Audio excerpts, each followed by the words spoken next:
금시초문이었다 이런 게 있는지 몰랐어. 뭐 군사 마니아들은 좀 아쉬운 내용인데 보통 분들 그럴 수 있겠죠.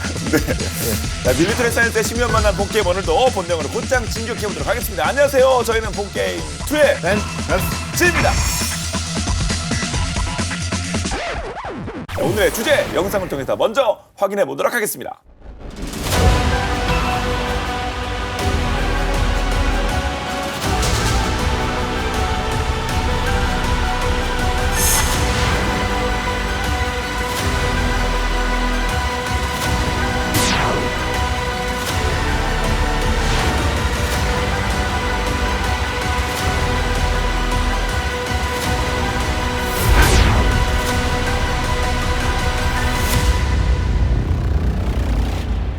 다들 아시는 것처럼 러시아가 우크라이나 전쟁에서 패배를 거듭하는 가장 큰 이유 중에 하나가 방공망이 무너졌기 때문이다. 다들 동의하실 것도 같은데요. 그만큼 현대 전장에서 적 방공망 제압이 전쟁의 승패를 가눌 만큼 중요한 이슈로 부각되고 있는 상황에서 최근에 또 한 번 러시아 통합 방공 시스템을 혼쭐낸 비밀 무기, 저는 처음 들어본 그런 무기가 사용됐다고요? 네, 그렇습니다. 우리 전 MC께서는 처음 들어보셨겠죠. 처음 들어봤습니다.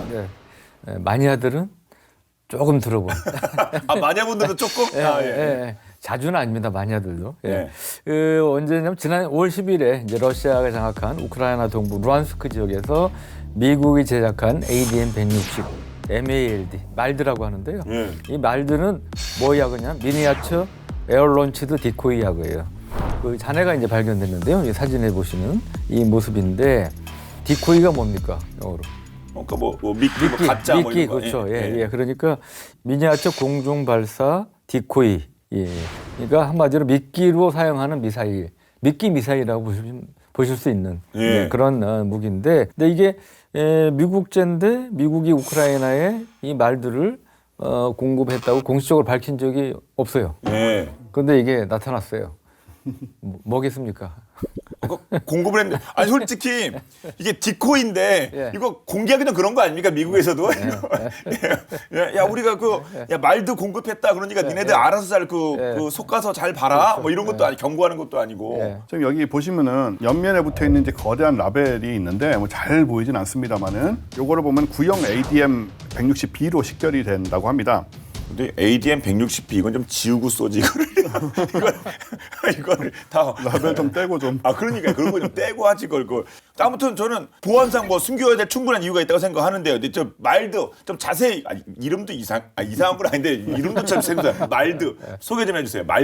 말드는 신호를 증폭시키거나 특히 이제 아군 항공기에 RCS를 흉내낼 수 있는 장치를 내장한 소형 무인 항공기라고 할 수 있는데요. 미군에서 운용 중인 모든 항공기의 레이더 반사체를 똑같이 만들어낼 수 있습니다. 사전 프로그래밍된 경로를 따라서 이제 비행을 하도록 설계가 돼 있고요.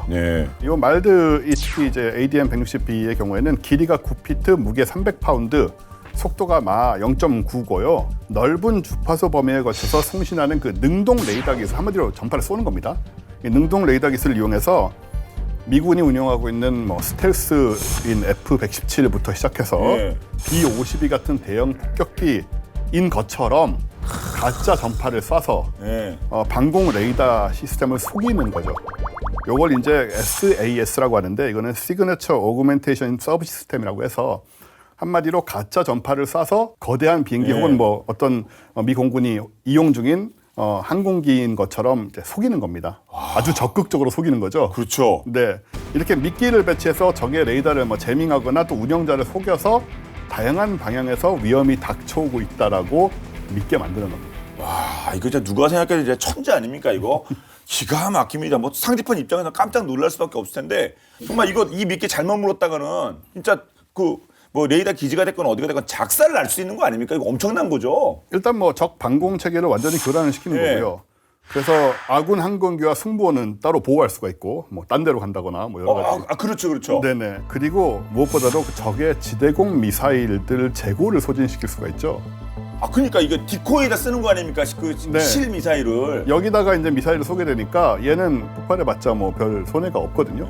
그래서 실제 공격 공격을 이제 훨씬 원활하게 할 수 있고 적의 미사일을 계속 수십억 원씩 하는 미사일들을 계속 소진시키는 이런 역할을 할 수 있고요.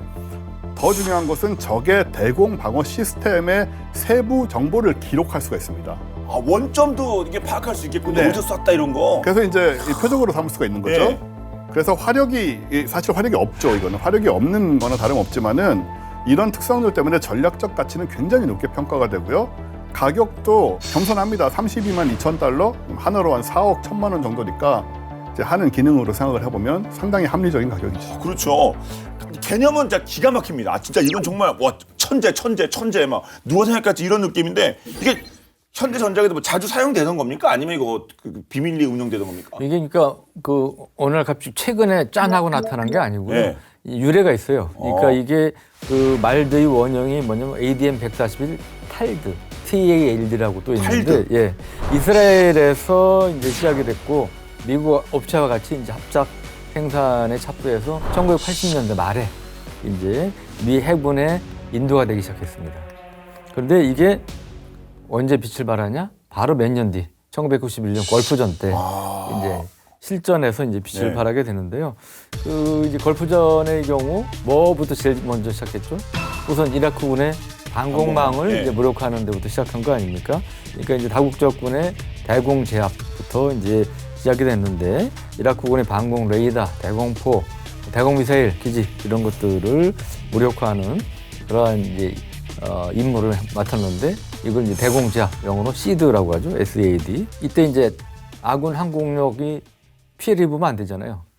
이라크군의 대공 미사일이나 이런데 그래서 이때 사용된 게 이제 탈드입니다. 택티컬 에어 런치드 디코이 야구인데 이 시드 작전의 일환으로 해서 이 탈드가 대량으로 이제 투입이 됐다고 해요. 그 당시는 이제 F-14 통켓이 사용되던 데니까 통켓에서 이 탈드가 또 상당히 이제 많이 발사가 또 됐다고 해요.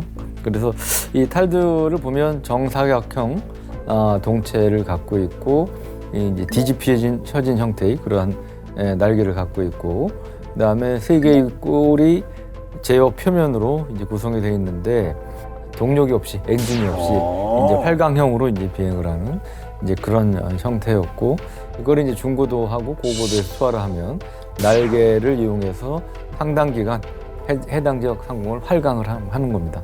활강을 하면서 이제 가짜 신호를 내보내는 거죠. 근데 이제 이라크군이 사실은 그때 그 당시로는 좋다는 항공 미사일 무기들은 잔뜩 갖다 놨었어요.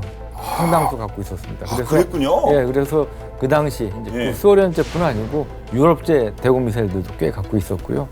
네, 그래서 세계 최고의 밀집 방공망을 바그다드에 구축해 놓고 있다 이런 평가도 이제 받고 있었는데 그 당시 이제 이라크군 방공부대는 탈드의 정체를 몰랐습니다. 그게 있는지 몰라가지고 이게 이제 그 다국적군 항공기 전투기인 줄 알고 이런 표현은 뭐하지만 신나게 격추를 한 거예요. 아, 그렇죠. 계속 뭐 요격 미사일 쏴댔겠네요. 미사일 쏴대면서 진짜를. 그냥. 근데 미군은 이제 이 신호를 이용해서 레이더 킬러로 불리는 함 고속 대레이더 미사일 이걸로 이라크군의 레이더망을 이제 찾아내서 계속 무력화하고 방공 진지들을 초토하는데 어느 정도 상당히 이제 성공을 했다고 합니다. 함은 이제 최대 사거리가 80km에 달해서 원거리 운용이 이제 가능하고 그 최대 속도 향상을 위해서 적 대응 시간을 단축을 시켜서 대공 제압 효과를 극대화한 증대시킨 이런 게 이제 장점인데 그 걸프전 91년 걸프전 개전 첫날에 이 함 미사일이 몇 발이나 사용됐느냐? 무려 500발 이상이 사용됐고요. 이거를 쓴 무기는 F-4G 팬텀 2하고요. 그다음에 F-18 호네트 등에서 발사가 돼서 이라크 방공 레이더는 이제 거의 괴멸되다시피 했다고 합니다. 그래서 이렇게 이제 함을 활용한 이제 방공망 공략 기술은 시드가 아닌 데드라고 해요. DAD. 말 그대로 그냥 보내는 거죠. 네. 데드인데 여기서 D는 그냥 데드가 아니고요. 디스트럭션. 아, 파괴. 파괴의 야구라고 합니다. 그러니까 시드의 S는 이제 서프레션이고요. 제압 의미인데 여기서 데드는 디스트럭션으로 이제 D가 사용이 됐다고 하네요. 예. 와, 한미사일 500기가 발사됐다는 건 진짜 거의 뭐 수백 개소가 뭐 초토됐다는 얘기일 텐데 그 함이라고 하는 미사일이 진작부터 열일을 했네요. 네, 사실 미국이 함을 개발한 거는 베트남전까지 거슬러 올라가는데요. 베트남전 당시에 미군이 이제 공산 정권이었던 북베트남에 대해서 대대적인 폭격을 소위 북폭이라고 하죠. 북폭에 나섰는데 근데 뭐 B-52 폭격기라든가 A6 공격기 같은 이런 북폭에 동원된 전폭기들이 그 다른 공산주의 국가들의 당시 그 북베트남에 대한 지원 이런 것들 때문에 그 촘촘하게 형성된 북베트남의 레이더망 그리고 SA-2 대공 미사일망에 이제 계속 걸려서 격추되고 뭐 계속 이랬습니다. 그러다 보니까 뭐 조종사나 승무원들도 목숨을 잃거나 포로가 되고 그러니까는 여론도 되게 나빴죠. 여기에 이제 위협을 느껴서 미국이 AGM-45 슈라이크 그리고 AGM-78 스탠다드 암이라는 이 대레이더 미사일들을 F4 팬텀이나 F-105 서드 전폭기 이런 데다가 이제 설치를 해가지고 북베트남군의 방공망 제압 작전에 이제 실전 사용을 하게 됩니다. 예. 근데 이제 이 미사일들은 뭐냐면 당시 이제 기술이 부족하다 보니까 그 핵심 장비가 시커라는 탐색기인데 주파수를 가지고 이제 탐색을 하는 건데 이 주파수가 그냥 하나밖에 없어요. 그러니까 라디오인데 이제 하나만 들리는 라디오라고 생각하시면 조정이 안 되고 그러다 보니까는 발사된 직후에 원래 이제 여기 탑재된 주파수 맞춰서 보낸 건데 거기 주파수를 바꿔버리면 레이더에서 전혀 소용이 없는 물건이 되는 거죠. 좀 치명적이네요. 네. 그래서 이런 점을 이제 보완하고 1985년이 돼서 실전에 투입한 것이 바로 함이고요. 함 외에도 세계적으로 유명한 대레이더 미사일들이 있습니다. 낙하산이 내장돼서 표적 지역에 채공이 가능한 그 영국의 알람이 있고요. 천천히 내려오겠네요. 네, 이렇게. 그다음에 프랑스의 알마트 그리고 러시아의 AS-11, 12, 17 이런 미사일들이 있는데 또 KH-31P로 알려진 AS-17 미사일은 이 램제트 추진 방식을 우리 얼마 전에 했던 사용하고 있기 때문에 마하 3의 속도로 또 순항도 가능합니다. 그렇군요. 나는 뭐 러시아도 이런 비슷한 무기가 있는 것 같은데 그런데 이번에 그 자네가 발견된 말도 좀 추정이 가능할까요? 이때 발견됐으면 그 전부터 사용될 수 있는 거였을 텐데 언제쯤 도입이 됐을까요?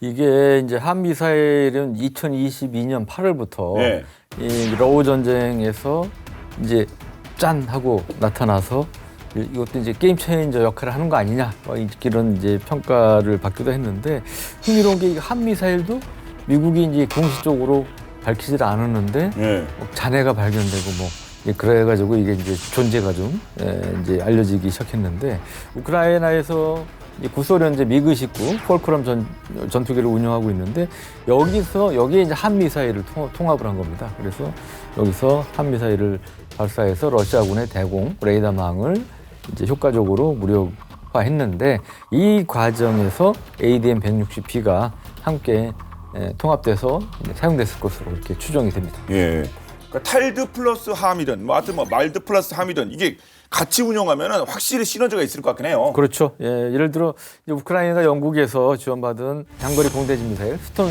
섀도우가 있는데 이게 이제 지난 5월부터 이제 사용이 되고 있죠. 근데 이거를 이제 말드하고 같이 운용을 하면 이 스톰 섀도우의 생존성을 높일 수 있다는 겁니다. 뭐냐면 이 스톰 섀도우도 어느 정도 스텔스 성능을 갖고 이제 저공 비행을 하고 그러는데 이게 또 이제 탐지가 되고 요격이 될 수도 있어요. 그렇겠죠. 탐지가 되면 그렇죠. 근데 이 말드는 스톰 섀도우보다 훨씬 레이더에 크게 보이죠. 잘 보이니까 당연히 러시아군 방공망이 스톰 섀도우보다는 말드를 잡으려고 하지 않겠습니까?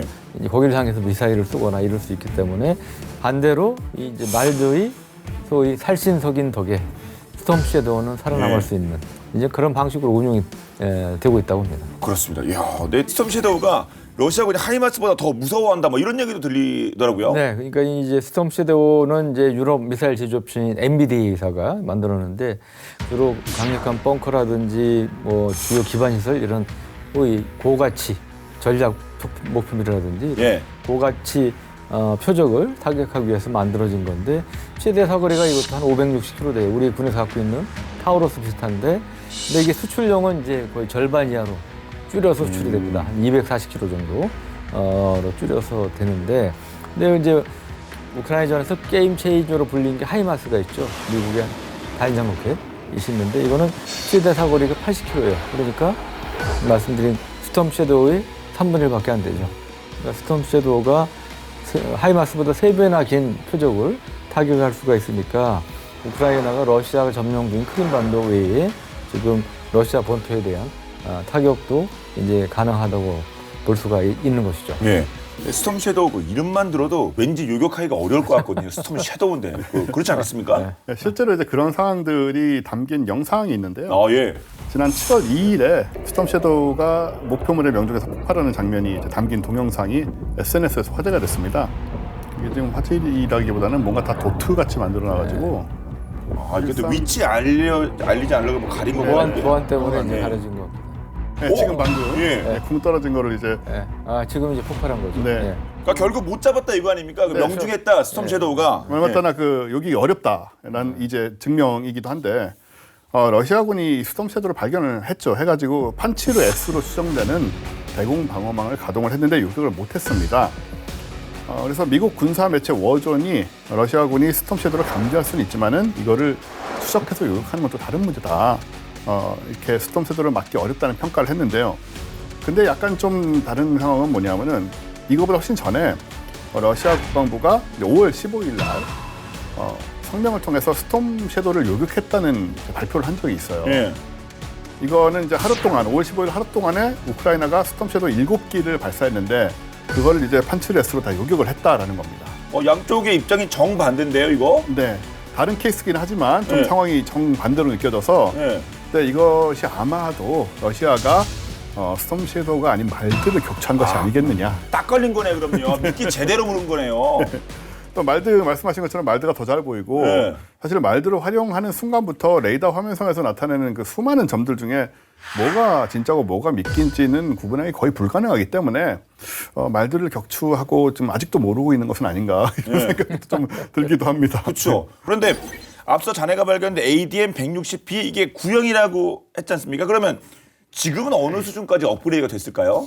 여러 버전이 있는데요. 네. 일단 2016년에 ADM-160C 말드 J가 공식적으로 운영에 들어갔습니다. 미군은 이제 ADM-160B는 폐기를 하고 그 말들 다 J로 C로 다 교체를 하고 있는 중이고요. 이 버전은 SAS를 이용한 항공기 레이더 반사 특성 모사 기능뿐만 아니고 케르베로스라고 하는 케르베로스는 왜 지옥의 문을 지키는 개잖아요. 예. 그 세 마리 이렇게 이 케르베로스라는 이름으로 개발된 그 모듈식 전자전 기능도 또 포함이 되어 있습니다. 그리고 양방향 데이터 링크를 장착해서 이제 모 기체하고 통신도 가능해서 비행 경로 수정이 되고요. 또 자체적으로 레이더 재민 기능도 갖추고 있고 네. 방어하는 쪽에서는 사실은 이런 업그레이드들이 굉장히 골치 아픈 문제가 되는 거죠. 그러네요. 근데 솔직히 그 뭐 남의 얘기가 아니라 그 방어망 촘촘한 거는 저 북쪽 저쪽이 좀 많잖아요. 이거 당장 우리가 필요한 거 아닙니까? 북한은 이제 6.25 때 미군의 공습을 받은 경험이 있기 때문에 네. 어마어마하게 거미줄 같은 방공망을 구축한 것으로 얘기를 하고 있습니다. 평양과 주요 거점 중심으로 이렇게 돼 있고요. 북한 방공 시스템은 공군 사령부 예하의 항공기, 지대공 미사일, 고사포, 이거 대공포죠. 그 레이더 부대 등으로 이루어져서 통합 운영이 되고 있는데 그 SA3, SA2, SA5 이런 이제 지대공 미사일들을 영변 핵시설들에도 이렇게 준비가 돼 있고 또 다들 아시는 대륙간 탄도미사일 그리고 잠수함 발사 탄도미사일 이런 것들 주요 군사 거점 주변에 집중 배치를 해놓고 있죠. 그러니까 북한이 다중 요격 방어망을 구축한 거군요. 그렇죠. 게다가 미 해군 분석센터의 마이크 맥데미 선임 연구원에 따르면 북한의 대공지휘소가 대부분 지하 벙커에 있기 때문에 파괴하기가 굉장히 어렵다는 문서가 나옵니다. 그렇군요. 그런데 우리의 대공잡이 시드라고 했죠. 이 시드 임무에 대한 준비 상황은 어떻습니까? 그러니까 이제 북한이 아까 말씀하셨지만 세계에서 제일 특히 평양 근처는 제일 조밀한 방공망을 이제 갖추고 있다고 하지 않습니까? 전에 그 인터넷에 화제가 됐는데 그 외국의 소위 진짜 밀떡이 구글어스 사진으로 평양 근처에 대공포 진지, 대공미사일 진지를 다 일일이 확인한 거예요. 그래서 지도에 이걸 점을 찍었어요. 네. 몇백 개 점이 나온 거예요. 그러니까 평양 근처 방공망 중에 조밀한 데가 있고 옅은 데가 있을 거 아닙니까? 네. 그래서 유사시에 북한에 들어갈 경우는 여기가 속된 말로 구멍이다. 여기가 상대적으로 안전하겠다. 이런 얘기도 나왔는데 북한 들어갈 때 시드 할 때 중요한 게 사거리가 긴 대공미사일 부터 해서 무력화한 다음에 이제 들어가야 되지 않겠습니까? 예. 가장 사거리가 이제 SA5라고 불리는 미사일인데 레이더 탐지 거리만 무려 500-600km가 됩니다. 미사일 자체 사거리는 250-300km. 그러니까 DMZ 근처에서 수도권 서울은 물론이고 우리나라 중부 지역, 충청 지역을 나는 비행기까지 적시할 수 있는 이제 그런 이제 능력을 이제 갖고 있는 게 바로 SA5죠. 그리고 이제 보다 짧은 게 SA2라는 미사일이 있습니다. 그리고 그보다 더 짧은 게 이제 SA3 이런 미사일. 그다음에 뭐 짧게는 보병 휴대용 미사일까지 좀 다양한 미사일을 이제 갖고 있는데 이걸 어떻게 그러면 잡냐? 우선 미 그 항모 전단이 출동한다면 항공모함에서 F-18 슈퍼 호넷이 이제 출동하는데 여기에 이제 여기서 말들을 쏘는 거죠. 네, 말들을 쏘면 북한 레이더에는 F-18하고 똑같은 걸로 나타나니까 이거를 잡기 위해서 그 미사일들을 북한이 쓸 수 있는 거 아닙니까? 만약에 먼 거리라면 SA5를 쓰는 거고 짧은 거리라면 비교적 뭐 중간 거리, 짧은 거리면 SA2, 3 이런 미사일을 쓰고 있는 건데 그때 이제 지하에 숨겨져 있거나 아니면 가동을 하지 않던 SA2, 5 레이더들이 가동을 하기 시작하면 SA5 사거리 밖에 있는 B-52 폭격기나 아니면 B-1B 폭격기 이런 데서 장거리 순항 미사일을 쏜다든지 아니면 해상의 이지스함에서 토마호크 순항 미사일을 쏜다든지 이런 식으로 해서 이제 원거리에서 타격해서 북한의 방공망을 이제 무력화한다는 것이죠. 예. 아 그럼 우리 군은 대레이더 미사일을 뭐 따로 운영하거나 그러진 않습니까? 네, 이제 우리 군도 운용을 합니다. 예. KF-16에서 아까 말씀하셨던 함, HIRM 미사일을 운용하는데 이제 KF-16이 유일하게 이제 함을 운용하는데 이게 적 레이더 위치를 파악하고 정보를 함에 자동 입력하는 HTS라고 있는데 이거는 함 타겟팅 시스템이라고 그러는데 이 HTS 포드를 장착하지는 않지만 이 함의 시커라든지 아니면 사전 목표 입력 방식, 시드 방식이라고 그러는데 이런 모드를 사용해서 이제 제한적인 시드 임무를 수행을 할 수가 있고요. 그리고 LED에서 이제 그 국방과 기술 플러스라는 잡지가 나옵니다. 여기에 이제 2020년에 나온 248호 중에 보면 한국형 대방사 유도무기 개념과 요구 기술 여기에 이제 언급된 내용에 따르면 함의 최신 모델인 AGM-88G, AARGM, ER의 능력이 준하는 대방사 미사일하고 표적 식별 장치 가능성을 타진하고 있다. 이제 이런 이제 대목이 나와서 우리도 상당히 좀 고성능 그 대레이더 미사일을 개발하는 것이 아니냐 이런 이제 관측이 나왔습니다. 네. 그런데 뭐 북한이 나름 뭐 다중 요격 방어망을 구축한 것 같긴 하지만 이게 대부분 지금 옛날 거여가지고 1985년 이전 뭐 그래가지고 막 크게 위협되진 않는다 뭐 이런 얘기도 있더라고요. 예, 뭐 촘촘하긴 한데 예. 그 말씀하신 대로 좀 다 구형이고 그래서 이 로렌스 포브 전 국방부 차관보 미국의 북한의 방공 시스템이 우려할 만한 수준은 아니라고 말을 했고요. 냉전 시기에 옛소련으로부터 도입한 그 방공 시스템으로는 F-16 같은 미국의 이전 세대 전투기조차 막기가 어려울 것이다. 예. 그래서 뭐 레이더에 포착되지 않는 F-35, F-22 이런 스텔스 전투기나 혹은 뭐 강력한 전파를 쏴서 교란시키는 EA-18G 그라울러 이런 뭐 전자전기 혹은 뭐 대레이더 미사일 함 이런 것들에 대응하기에는 좀 역부족이다 이렇게 보고 있고요. 다만 이제 북한이 독자적인 지대공 무기 개발에 주력을 하고 있다는 거는 항상 예의주시를 해야 되는데 예. 북한판 이제 패트리엇으로 불리는 그 KN-06 북한 명칭은 번개 5호죠. 보시는 이 지대공 미사일이 대표적인 사례입니다. 2010년대 초부터 개발이 됐는데 러시아의 S-300 이건 이제 사거리가 100에서 150km 정도 되고 요격 고도가 25에서 30km쯤 되는 S-300과 맞먹는 성능을 갖춘 것이 아니냐 이렇게 평가가 되고 있고요. 그래서 앞으로 만약에 북한이 러시아chế S-400 같은 좀 최첨단 요격 미사일을 도입을 하거나 비슷하게 만들려고 한다거나 이런 노력을 이제 계속 하는 경우에 이 부분은 우리가 좀 신경을 써야 된다라는 게 이제 전문가들의 의견이죠. 네. 그리고 이제 첨언을 좀 드리자면 그 북한이 이제 아까 방공망이 세계에서 가장 특히 평양 근처 조밀하다고 그러는데 여기에는 미사일뿐 아니라 다양한 구경의 대공포, 기관총, 보병 휴대용 대공 미사일 이런 것들이 이제 깔려 있는데 이 북한 대공포나 고사총은 상당수가 이제 사거리가 짧고 고도도 낮습니다. 근데 우리 이제 공군이 미군도 마찬가지고요. 가장 많이 쓰는 무기 중에 하나가 타격수단 중에 하나가 제이담 아닙니까? 합동직격탄. 이게 이제 최대 사거리가 한 24km쯤 돼요. 그러면 뭐 미사일, SA-2, 3 뭐 이런 것들, SA-5 사정권에는 들어가지만 짧은 말씀드린 이제 고사 기관총이나 대공포 여기 사정권에서는 벗어날 수가 있기 때문에 이 한미공군력에 이제 큰 위협이 안 될 수 있다. 네. 예, 이런 말씀을 드릴 수 있고요. 물론 이제 근접 비행하는 헬기라든지 특히 뭐 아파치 같은 공격 헬기도 이제 공세적으로 해야 되지 않습니까? 그래서 이제 그런 쪽에는 좀 위협이 될 수 있지만 공군이 갖고 있는 상당수 공대지 타격 무기들은 북한의 이러한 짧은 방공망 밖에 쏠 수가 있으니까 이제 생존성이 어느 정도 보장된다. 피격될 확률이 낮다. 이제 볼 수가 있는 거고요. 특히 이제 제일 긴 것 중에 하나가 타우러스죠. 네. 타우러스는 500km 되니까요. 뭐 이거는 SA-5 사정권 밖에 쏠 수가 있죠. 그리고 수미터 이내의 정확도로 족집게 타격을 할 수가 있는 이제 그러한 무기입니다. 뭐 언론 보도에 따르면 한미양국군은 유사시 개전 수일 내에 가용한 공군력을 총동원해서 이제 북한의 조기행보 레이더, 뭐 지대공 미사일 기지, 뭐 이런 것들 북한의 방공망을 90% 이상 제거하는 그런 이제 작계를 갖고 있는 것으로 알려지고 있습니다. 네. 적을 속이는 김한수는 동서양을 막론하고 그 역사가 아주 오래됐는데요. 그런데 절면속임수로 희대의 사기극 그 중심에 서게 된 인물이 있습니다. 어떤 내용일지 본방야사에서 따라보겠습니다.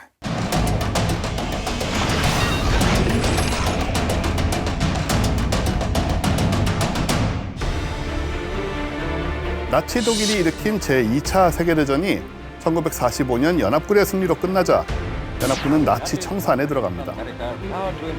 수많은 나치와 협력자들이 법정으로 끌려오게 됐는데요. 나치 협력자들은 대부분 군 장교, 정부 관료, 경찰, 판검사 등 나치에게 유용한 정보를 전달할 수 있는 직업군으로 이루어져 있었습니다. 그런데 뜬금없이 화가 한 명과 나치 독일에서 2인자로 불리는 헤르만 괴링이 함께 법정에 서게 됩니다.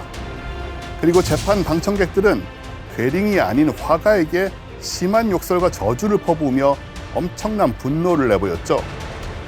대체 이 화가는 무슨 짓을 했길래 끌려온 것이며 이토록 비난을 받은 것일까요?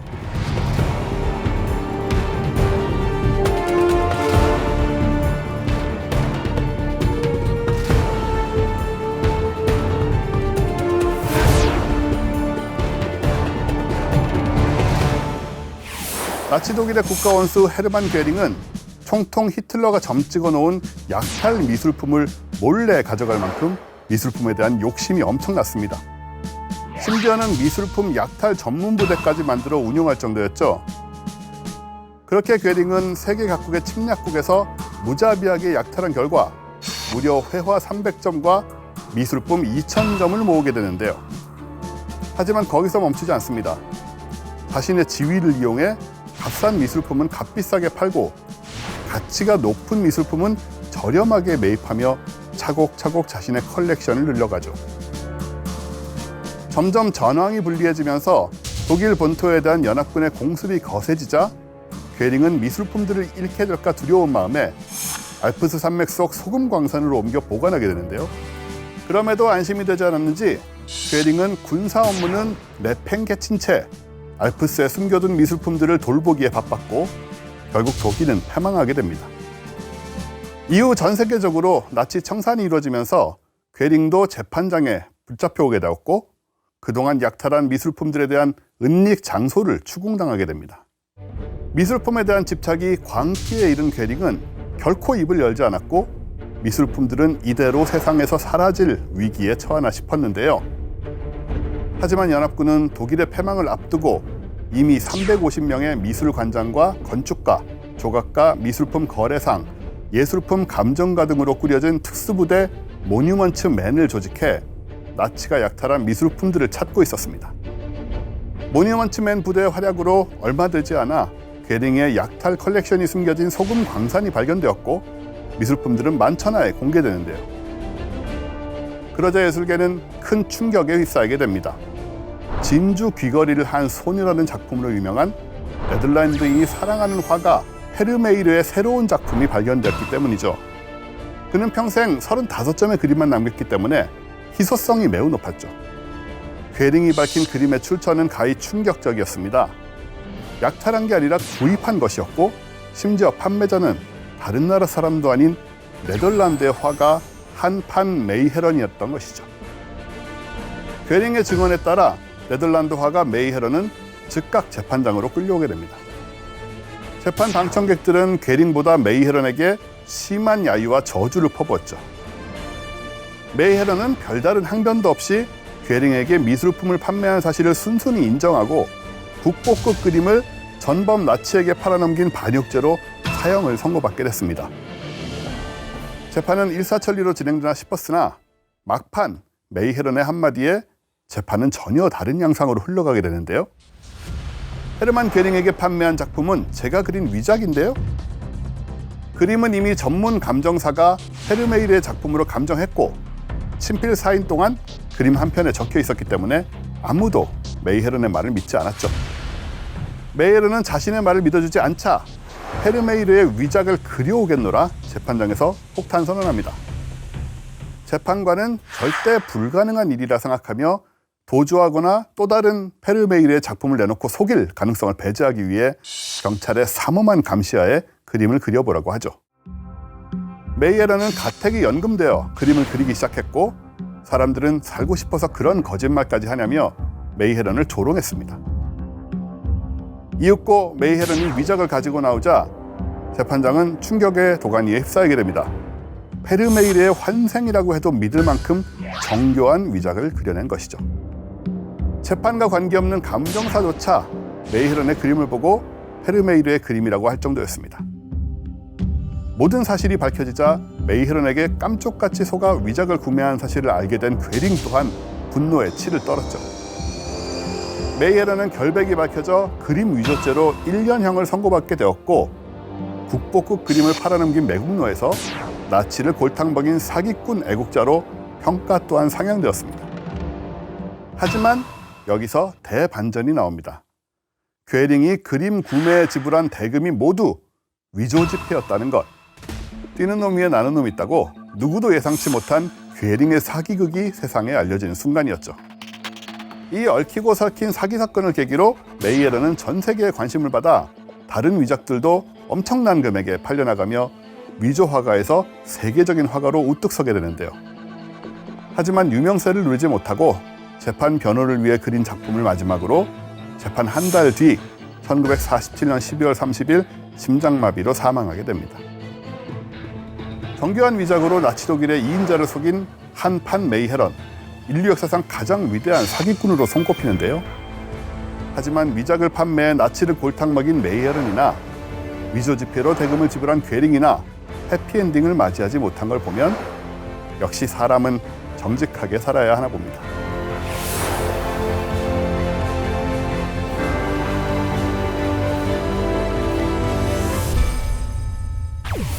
이 정도면 하여튼 이분은 화가로서는 실력이 뛰어난 것 같긴 한데 어쩌다 그 위작 화가가 됐을까요?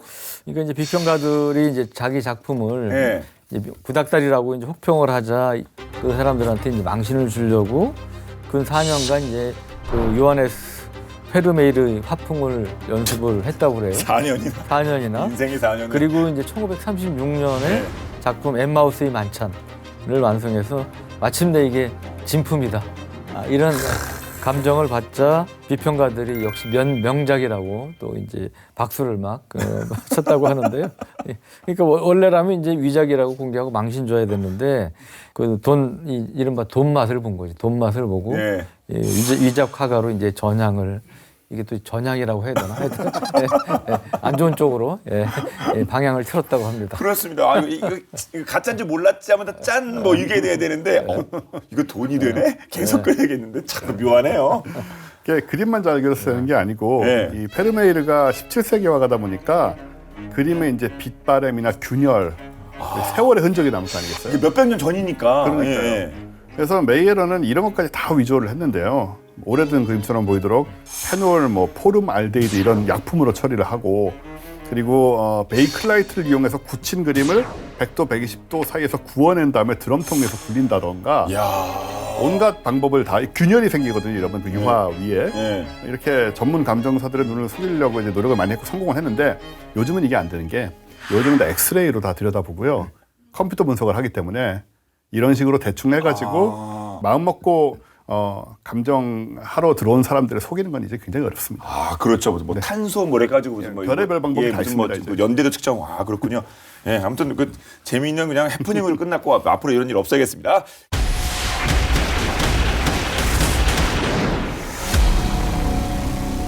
자, 다시 이제 본론으로 돌아와서요. 근데 정말 이 말드 우리에게는 진짜 필요한 것 같아요. 네, 사실 이제 ADM 160 시리즈가 아까 이제 레이더파 복사 기능을 지닌 일종의 장거리 순항 미사일이라고 이제 말씀을 했는데 그 정도라면 우리도 막 순항 미사일 뭐 잘 만들지 않습니까? 그래서 우리 기술 수준이라면 충분히 개발할 수 있다.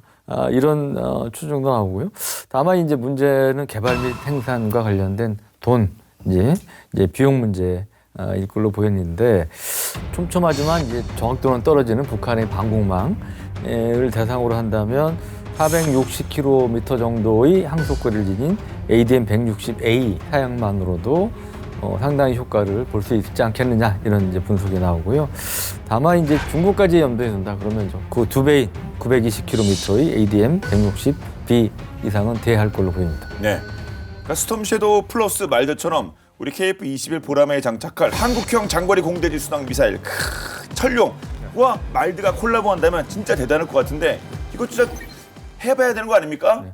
그러니까 이게 머지않은 장래에 5세대 스텔스 전투기인 KF-XX가 등장한다든지 아니면 한국형 중량모에 탑재될 KF-21N 네이비형이 개발이 된다면 이 철룡과 짝을 이룬 뭐 항속거리 920km 이상의 말드의 전략적 가치가 상당히 높아질 수 있겠죠. 네, 꼭 이루어졌으면 좋겠습니다. 그런데 방공망 제압이 단순히 뭐 미사일 전투기만 있다가 다 되는 거 아니지 않습니까? 전반적인 전자전 영역 구축이 관건일 텐데 우리 군은 전자전 능력 확보를 해서 현재 어떤 노력을 펼치고 있습니까? 우리 공군도 전자전의 중요성을 잘 알고 있고 또 열심히 노력을 하고 있는데요. 우선 그 백두 신호정보 수집 항공기, 북한 전 지역의 모든 군사통신 그리고 적 대공 레이더, 뭐 미사일의 전파 정보를 다 수집을 하고 있고, 그다음에 F-15K, KF-16, F-35의 또 현대적인 통합 전자전 장비나 외장형 전자적 포드가 탑재가 돼 있습니다. 다만 일본, 중국과 달리 우리는 원격 전자전기가 없다는 거죠. 전자전기, 뭐 앞서 뭐 그라울러 뭐 이런 여러 가지 이거 엄청 필요한 거 아닙니까? 사실 우여곡절 끝에 전자전기를 국내에서 개발하는 사업이 내년에 시작이 됩니다. 아, 그래요? 근데 여기에 이제 사연이 좀 있었죠. 지난 2019년부터 진행 중이던 전자전기 개발 사업이 원래 2020년에 선행 연구로 2조 5천억 원의 예산을 들여서 2031년까지 이제 도입한다 이런 구체적인 목표가 있었어요. 제시가 됐었는데 그러다가 2021년 2월 중순에 한국국방연구원이 수행하는 이 소요 검증 끝에 도입 불가 통보를 받게 됩니다. 그렇군요. 네, 이게 우리 군이 이제 전자전기가 없으니까 사실은 항상 한미 연합 훈련 때마다 미군의 지원을 받는 상황이었는데 이제 도입 불가라는 당시 예선에는 그런 이제 판단이 나오게 된 거죠. 그래서 공군하고 또 국내 방산 업계들도 충격을 많이 받았던 그런 상황인데 그러다가 이번에 이제 드디어 수건 사업인 전자전기 자체 개발에 나서게 된 거죠. 요거는 이제 기존 항공기를 개조해서 전자전을 수행할 수 있는 각종 항공 전자장비를 탑재하는 방식이고요. 전자전기 사업 추진 기본 전략에 따라서 전투기를 개조한 뭐 EA-18G 그라울러 같은 이런 에스코트형이 아니고 수송기나 상용 제트기를 개조한 그 EC-130H 컴패스콜 같은 스탠드 오프형 장거리용으로 이제 개발을 하려고 하고 있습니다. ADD와 방산 기업이 공동 추진을 하고 있고 예상 사업비는 내년부터 2032년까지 1조 8,500억 원입니다. 근데 외국에서 도입하지 않고 자체 개발을 한다. 아니 뭐 자체 개발을 항상 뭐 긍정적으로 보고 있습니다만 자체 개발의 이유가 있을까요? 네, 사실 우리 공군의 이제 작전 환경에 가장 부합하는 이상적인 방안은 EA-18G 그라울러 미국 거죠. 이거를 도입하는 이제 방법인데. 이게 뭐 이제 우리 한미 연합 작전도 이제 해야 되고 그러니까. 근데 이게 직도입이 현실적인 어려움이 많다는 거예요. 왜냐하면 우선 보안 문제 때문인데 그라울러의 핵심 장비가 ALQ-99 전자전포드라는 게 있어요. 근데 이 전자전포드는 다양한 대역의 레이더, 그다음에 지대공 미사일 방공 시스템에 대한 맞춤형 방해 전파를 이제 쏘는데요. 근데 이 방해 전파들은 그러니까 정 레이더라든지 지대공 미사일 방공 시스템에 대한 정보가 있어야 이거를 교란할 수 있는 방해 전파를 쏠 거 아니겠습니까? 구체적으로 북한이죠. 북한 그 레이더 사이트, 그다음 지대공 미사일 등등과 관련된 이 주파수 정보는 미국이 그동안 수십 년 동안 나름 많은 돈과 시간을 투자해서 수집을 한 거죠. 예. 그냥 북한이 갖다 줄 이유는 없잖아요. 그러니까 정찰기도 띄우고 여러 가지 전자적인 수단을 동원해서 공들여서 수집을 한 건데 이걸 토대로 해서 그라울러의 전자전 제모가 만들어진 거죠. 그러니까 그라울러의 전자전 제모에는 미국의 전자정찰 능력이 고스란히 들어가 있는 거의 이제 1급 비밀, 아주 높은 수준의 비밀이라고 볼 수가 있죠. 미국이 이제 파이브 아이즈라고 미국, 영국, 호주 그 5나라들 동맹국이 상호 간에 긴밀한 신호 정보, 이 통신 감청 정보까지 포함해서 아주 긴밀하게 정보 교환을 해요. 그러니까 파이브 아이즈 중에 하나인 호주의 그라울러 EA-18G를 팔았어요. 예. 하는데 이때도 이 비행기 자체는 팔면서도 ALQ-99 전자전포드 등 핵심 전자장비는 장기 임대 방식으로 제공을 했다고 합니다. 그러니까 그리고 이게 이제 어느 정도 보안을 미국이 신경 쓰냐면 이 호주 공군의 그라울러 전자전포드는 평상시에는 호주 내가 아니고 괌의 미 앤더슨 기지에 보관이 된다는 거예요. 네, 거기도 이제 정비도 하고 그리고 필요할 경우에 호주로 옮겨서 장착을 한다는 거죠. 야, 그러니까 이거 그라울러 있는 거 맞아요? 호주에 그러면 그렇다고 있다고 봐야 되는 거예요? 그러면? 하여튼 그 정도로 이제 보안을 철저히 한다는 얘기고 또 운용 전 과정에 미국 관계자들이 이제 관리 감독을 한다고 합니다. 그러면 우리가 이걸 2조 원 넘는 돈을 주고 샀는데 그 그라울러 중에 핵심 장비를 예를 들어 어디 오키나와나 괌이나 이런 데 갖다 놓고 평상시에 우리가 마음대로 쓰지도 못한다고 상상을 해보세요. 그러면 이게 국민 정서가 과연 용납이 될까요? 우리나라에서. 그래서 전자전기는 국내 연구개발 하는 형태로 결정이 된 거죠. 그래서 앞으로 이제 국민 성원 관심 속에 차질 없이 이제 개발하기를 이제 바라야 할 것 같습니다. 전자전기 자체 개발 결정 잘하셨습니다. 말씀 들어보니까 이게 실질적으로도 그렇고 이거 진짜 열받아서 그거 쓰겠습니까? 결정 잘하신 것 같습니다. 자, 그러면 이제 끝으로 한 말씀씩 부탁드립니다. 기술도 중요한데 사실 그 새로운 발상 이런 게 되게 중요한 것 같아요. 우리 옛날에 삼국지 보면은 제갈량이 적벽대전 때 강에다가 그 밤에 배에다가 집단을 잔뜩 싣고 가가지고 화살을 뺏어오지 않습니까? 화살이 부족합니다. 그래? 화살을 가져오겠습니다. 그러니까 저쪽 입장에서는 이제 한마디로 디코이였잖아요. 공격을 한 건 아니지만 가서 저쪽에 미사일을 소진시킨 거죠. 근데 뭐가 보이니까 쐈을 거 아닙니까? 그래서 결국은 저쪽에 그 화살 다 뺏기고 가져와가지고 그거 다 도로 쏘는 이런 식의 천재적인 그런 병법이라고 할까 그런 아이디어들인데 그런 식으로 우리가 기술을 발전시키려면 역시 그 바탕의 생각들 과학적인 원리도 그렇고 어떤 새로운 전략적인 구상이라든가 이런 것들이 같이 잘 진행이 되는 게 중요하다는 생각이 들고요.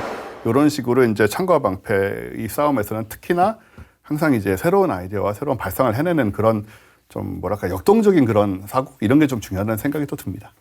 그 첨언에서 말씀드리면 이게 이제 디코이 기만이 사실은 그 눈에 잘 보이지 않지만 굉장히 중요하고 가성비 있는 또 실전에서 굉장히 효용성이 높은 이제 그런 부분 아니겠습니까? 그래서 우리 또 마침 KF-21을 개발하고 있으니까 이런 오늘 우리가 다뤘던 이 관련된 전자 기만이든 뭐든 이 관련된 것들도 관심을 가질 필요가 있고 전자전도 그 중요성을 아무리 강조해도 지나치지가 않을 것 같습니다. 그래서 위인계 다른 제모 외에 드론에도 이제 그런 전자전 기능을 가진 이제 그런 드론도 발전시킬 필요가 있다고 봅니다.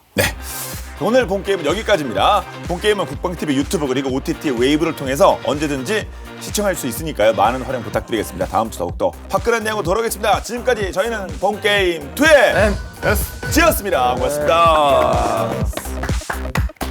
진짜 진짜 이 발상 전환 기가 막혀. 이것도 나름 석고 쏘기 아닙니까? 가짜 쏘고 진짜 쏘고 가짜 날리고 진짜 날아가는 거. 누가 생각한 건지 진짜 정말 상상력이 중요한. 기술이 필요하긴 해요. 왜냐하면 이게 그 RCS를 모방하는 거니까 실은 모양이 다르게.